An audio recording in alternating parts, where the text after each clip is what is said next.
Hello friends, आप सभी का स्वागत है आपके अपने यूट्यूब चैनल केजीएम ग्रुप पर।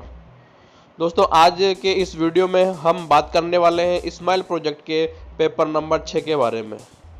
तो चलिए बिना टाइम वेस्ट किए आज के क्वेश्चन हम स्टार्ट करते हैं। उससे पहले एक रिक्वेस्ट आप सभी से है कि चैनल को ज़रूर सब्सक्राइब करें और वीडियो को ज़्यादा से ज़्यादा शेयर करें ताकि ज़्यादा से ज़्यादा स्टूडेंट्स इन वीडियोज़ का लाभ ले सकें। तो चलिए आज का पहला क्वेश्चन, चलिए स्टार्ट करते हैं आज का आपका पहला क्वेश्चन। एक डिब्बे में 7 लाल कंचे, 10 सफेद कंचे और 5 हरे कंचे हैं। इसमें से एक कंचा निकाला जाता है। निम्न की प्रायिकता ज्ञात कीजिए कि निकाला गया कंचा पहला लाल है, सफेद, दूसरा क्वेश्चन सफेद है और तीसरा हरा है।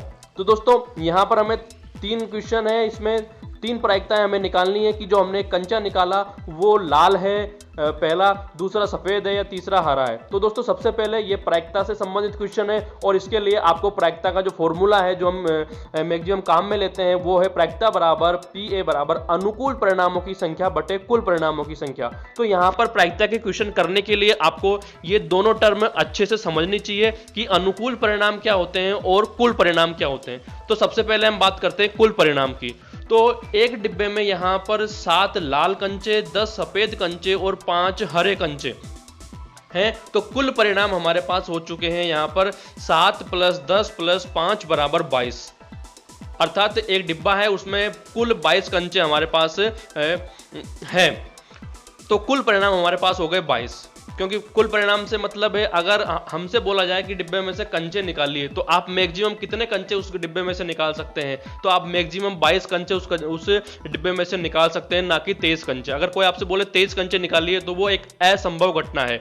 तो यहाँ पर कुल परिणाम से मतलब कुल कितने कंचे आप उस डिब्बे में से निकाल सकते हैं, वो आपका कुल परिणाम यहाँ पर होता है। तो कुल परिणाम हमारा यहाँ पर है 22। इसके बाद हम बात करते हैं अनुकूल परिणाम की। तो दोस्तों अनुकूल परिणाम ये वह होता है जो हमसे क्वेश्चन में पूछा गया होता है, उसके लिए अनुकूल स्थितियां कितनी बन रही है या कितने हम वो जो हमसे पूछा गया वो हम निकाल सकते हैं या नहीं निकाल सकते। तो जैसे हम पहला क्वेश्चन करते हैं, लाल है, एक जो कंचा हमने निकाला वो क्या होना चाहिए, लाल होना चाहिए। तो पहला क्वेश्चन हम करते हैं लाल कंचे के लिए अनुकूल परिणाम।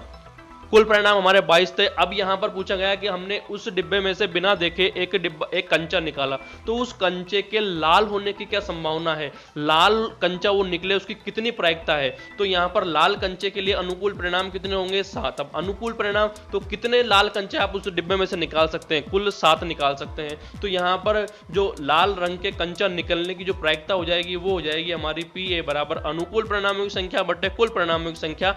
तो बराबर हो जाएगा हमारा 7/22। लाल रंग के 7 कंचे हम निकाल सकते हैं कुल कितने में से, 22 में से। तो हमारी जो प्रायिकता हो जाएगी 7/22।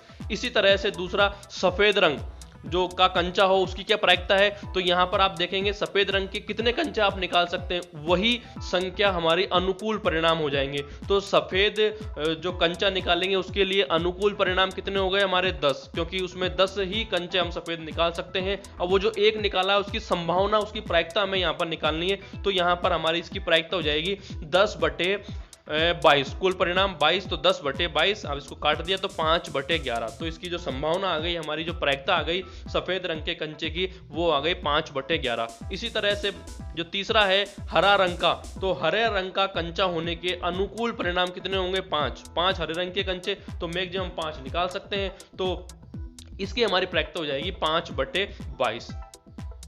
नेक्स्ट क्वेश्चन देखिए। नेक्स्ट क्वेश्चन, यदि किसी एपी मतलब समांतर श्रेणी के प्रथम 12 पदों का योग 468 है तथा इसका सार्वअंतर 6 है तो 10वां पद ज्ञात कीजिए।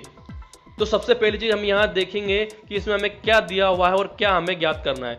तो सबसे पहले हमें यहां पर जो समांतर श्रेणी दी हुई है उसके 12 पदों का योग हमें दिया हुआ है। तो हमने हल किया, समांतर श्रेणी के n पदों का योग क्या होता है, SN बराबर n/2 × 2a + n - 1 × d। ये समांतर श्रेणी के n पदों का योग होता है और हमें 12 पदों का योग दिया हुआ है 468। तो इस सूत्र की सहायता से हम 12 पदों का योग निकालेंगे और उसको बराबर कर देंगे 467 के। तो जैसा मैंने किया हुआ भी है, प्रथम 12 पदों का योग हो जाएगा S12 बराबर 468 जो हमें दिया हुआ है, और साथ में सार्वंतर भी हमें दिया हुआ है, तो d बराबर 6 हमने लिख दिया। अब n पदों का योग है उसमें हमने सूत्र रख दिया, n बराबर 12, तो 12/2 2a का मान हमें मालूम नहीं है तो वो हम निकालेंगे, प्लस n 12 - 1 इंटू 6, सार्वंतर 6 है, मान रख दिया। मान रखने के बाद इसको हमने आगे हल किया, और हल करने के बाद में आप हल कर सकते हो उसको स्टेप बाय स्टेप, और हल करने के बाद में आपके सामने a बराबर आ जाएगा 6, अर्थात जो समांतर श्रेणी हमें दी हुई है उसका प्रथम पद हमने यहाँ पर 6 निकाल लिया, और सार्वंतर जो d है वो सवाल में दिया हुआ था।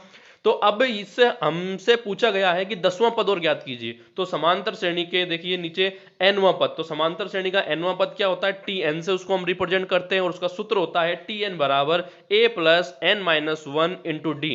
तो यहाँ पर n बराबर 10, क्योंकि 10वां पद हमें यहाँ पर निकालना है, तो n बराबर 10 हमने रख दिया, a हमारा 6 आ चुका है तो 6 रख दिया, और d का जो मान है सार्वंतर 6 है वो भी हमने यहाँ रख दिया। और रखने के बाद में जब हमने कैलकुलेशन की तो t10 बराबर हमारे पास आ गया 60।